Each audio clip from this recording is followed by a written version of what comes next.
Сәлеметсіз бе, құрметті ата-ана және қадірлі оқушы. 3-ші сабағымызға қош келдіңіз. Бүгін біз В, Е, Ё әріптерінің кіші әрпін жазамыз. Жақындатып көрсетейін. В әрпін 2 торгөз тастаймыз. 3-ші торгөздің бұрышынан көтереміз жоғары. Қиғаш сызықтың бойымен түзу төмен түсіп, қайырамыз.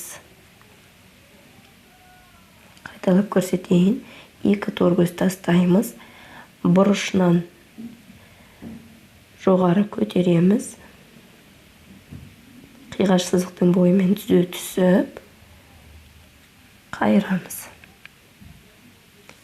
Е әрпін 2 торгөз тастап, ортан белден жоғары қарай қайырып, төмен түсіп, астыңғы жағын имек етеміз. Тағы да бір рет қайталайық. 2 торгөз тастап, ортан белден бастаймыз. Жоғары қарай көтеріп қайырамыз, астың жағын имек.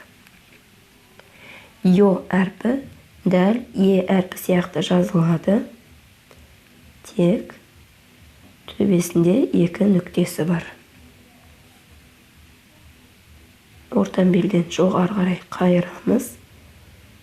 Астың жағы имек, төбесінде 2 нүктесі бар.